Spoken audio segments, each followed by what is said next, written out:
todo mundo concorda que realmente a violência no Brasil passou assim um pouquinho dos limites do normal. E é muito importante para a população saber o que o próximo presidente vai fazer para tentar amenizar pelo menos esse caos que a gente está vivendo. E no vídeo de hoje nós vamos analisar as maravilhosas propostas de Haddad para a segurança.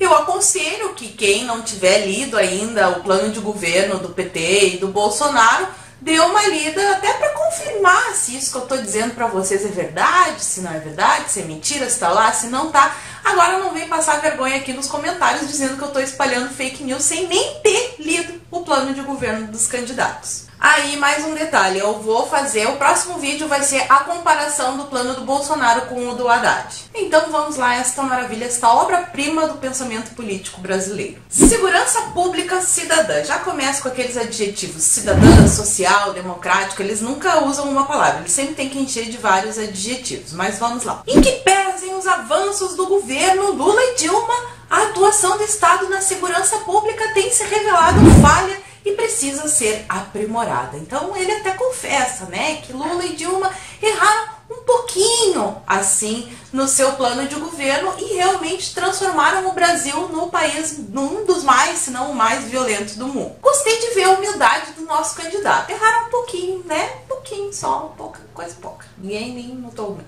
E ele diz ainda que é preciso retomar a linha mestra da segurança cidadã. E o que será segurança cidadã? Eu achei que era só segurança, que eu sou meio burrinha. Segue o plano de governo, reconhecendo avanços obtidos. É mentira! Em importantes experiências acumuladas ao longo desses anos e aprimorando a abordagem sobre os temas que mais afetam a segurança da população. Vamos aos avanços maravilhosos da segurança no Brasil. Brasil lidera número de assassinatos no mundo com 60 mil mortes por ano. Com 62,5 mil homicídios, Brasil bate recordes de mortes violentas. Número de pessoas assaltadas no Brasil é o dobro da média mundial. É pouca coisa, só o dobro. Bandidos matam 7 pessoas por dia em assaltos no Brasil. Então este foi o maravilhoso avanço da segurança petista. É impressionante, realmente. Houve um avanço no número de mortes violentas no nosso país. Aí ele fica mais uns 3 parágrafos ali enrolando com o extermínio das minorias mais negras, mais trans, mais anãs, mais etc e tudo mais.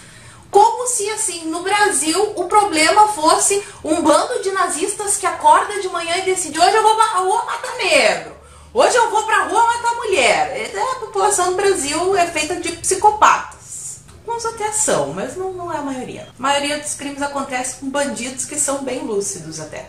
E segue o maravilhoso plano. Nesse contexto, a política de controle de armas e munições, ele quer controlar armas e munições, deve ser aprimorada, reforçando seu rastreamento por meio de rigorosa marcação nos termos do Estatuto do Desarmamento. Aquela coisa maravilhosa que o povo disse que não queria, rejeitou o Estatuto do Desarmamento com 2/3% dos votos no plebiscito. Eles implementaram mesmo assim, eu fico até nervosa e gaguejo, eles implementaram mesmo assim e agora eles querem ampliar porque eles acham que o controle não foi suficiente. Então que fique bem claro que o nosso querido amigo Haddad está sim propondo um controle mais rigoroso às armas no Brasil. O pessoal gosta muito de falar assim que a Inglaterra é um exemplo a ser seguido, que lá o desarmamento funciona, que é um país muito tranquilo. O problema é que eles não sabem, assim, por exemplo, que dados de 2013 mostram que na Inglaterra o índice de mortes violentas é 80% maior do que nos Estados Unidos, isso numa comparação per capita. Nós podemos pegar, por exemplo, a Jamaica e a Irlanda, que baniram as armas há mais de 40 anos e nunca viram uma redução na taxa de homicídios. Por outro lado, nós temos a República Tcheca. Lá, inclusive, o porte de armas é liberado, porque tem diferença entre posse e porte. Posse é poder ter arma em casa e porte é poder ir para a rua com esta arma. Então, lá na República Tcheca, é liberado, inclusive, o porte de armas e crimes violentos, como, por exemplo, assalto à mão armada, homicídio, estupro, estão em queda nos últimos 20 anos.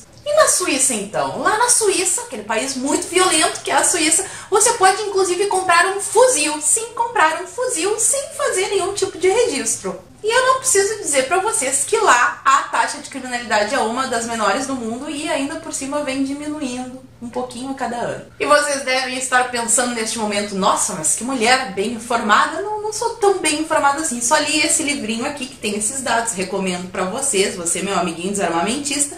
Aqui vai cair por água muitas das suas ilusões. Quem quiser comprar, vou deixar o link aqui no comentário fixado também. Quem comprar por esse link ajuda o canal. Nós vamos promover o desencarceramento de pessoas que cometem pequenos delitos, que é hoje o maior contingente de prisioneiros. Então tem milhares e milhares de argumentos, provas, dados estatísticos mostrando que desarmar não é a solução para a violência. A gente vai voltar nesse assunto depois. E também um detalhezinho que eu acho importante, assim, todos os regimes totalitários tiveram que antes desarmar a população para conseguir chegar ao poder.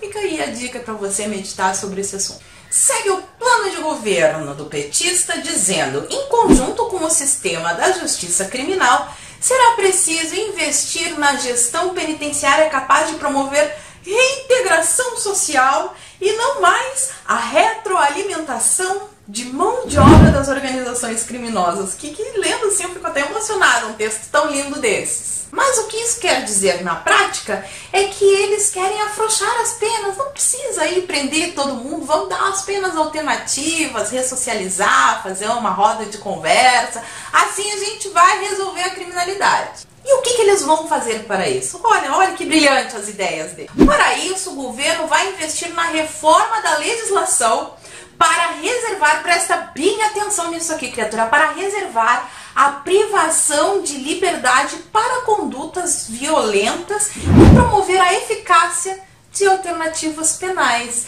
Bom, assim, né? O criminoso paga uma cesta básica e tá liberado. A população adora esse tipo de coisa, a população concorda com esse tipo de coisa. O problema é que a população não lê o plano de governo do candidato que diz que ele vai fazer isso. O governo Haddad enfrentará o encarceramento em massa, sobretudo o da juventude negra e da periferia, diminuindo a pressão sobre o sistema carcerário, trazendo ganhos globais de economias de recursos. Texto lindo para dizer, vamos economizar com os gastos em presídios, soltando os presos. Que maravilha!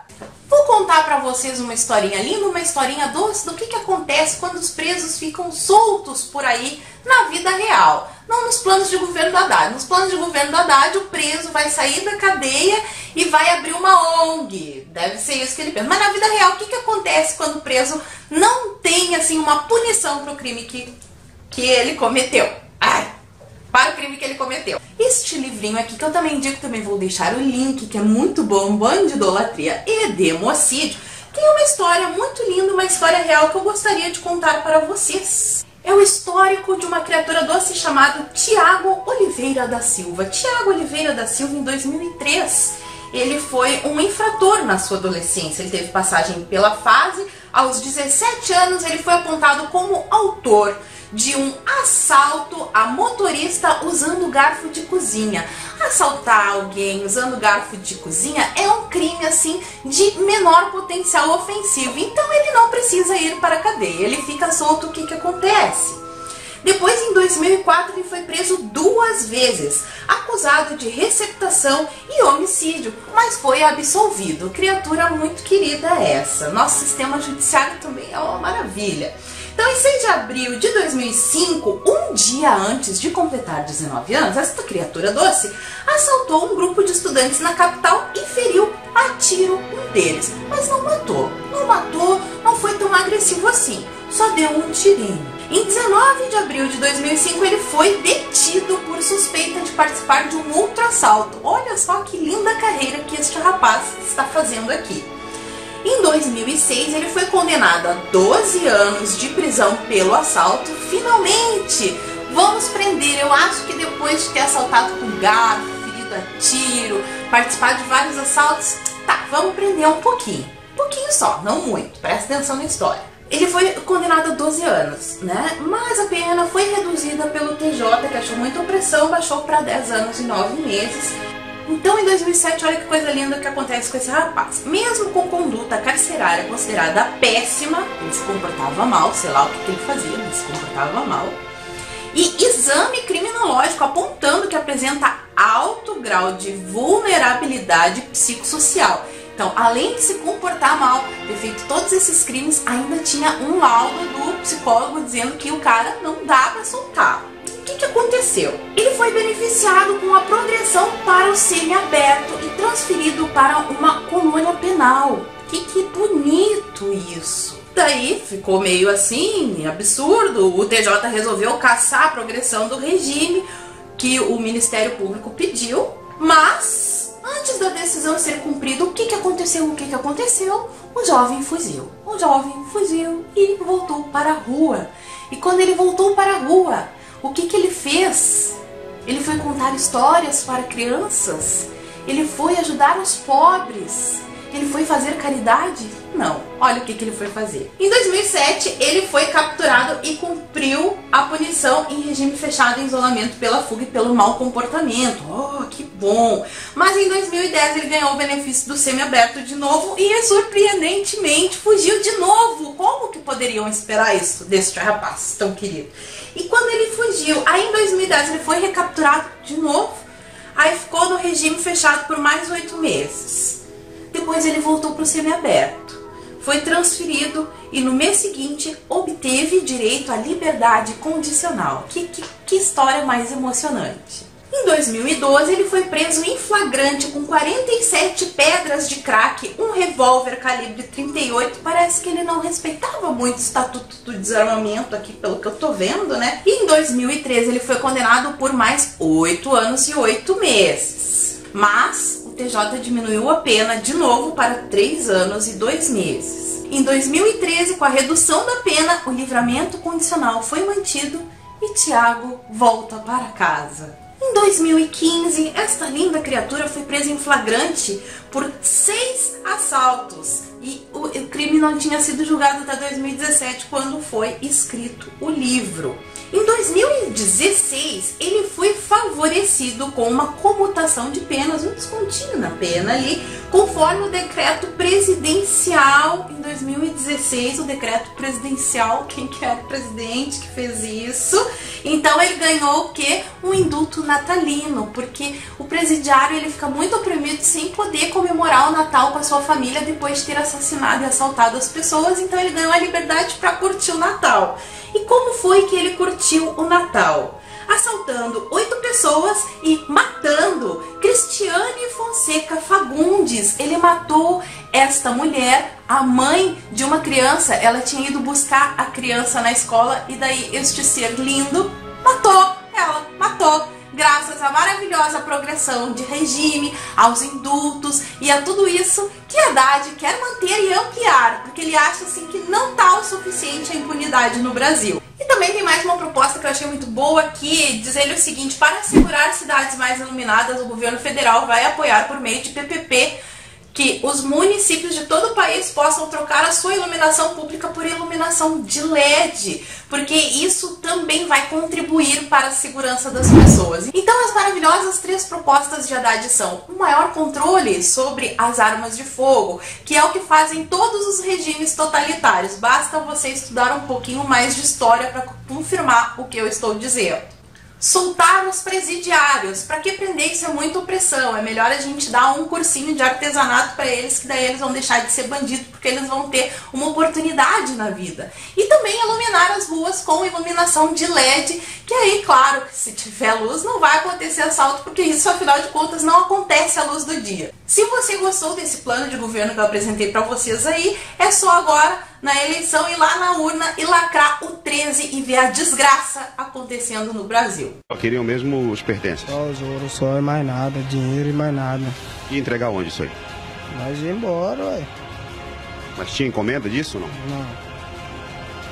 Vale a pena essa vida aí, ô Igor? Vale, né, pô? Porque quem que tá ganhando é o Bolsonaro aí. Se o Bolsonaro ganhar, quem vai se ferrar é nós aí. Não tem emprego, não tem nada, o cara vai foder com a nossa vida aí, ué. Então tem que agir antes que Bolsonaro ganhe a eleição, é isso? Lógico, é que depois que ganhar, nós tá fudido aí, parceiro. Até vocês mesmo aí, trabalhador, tá fudido.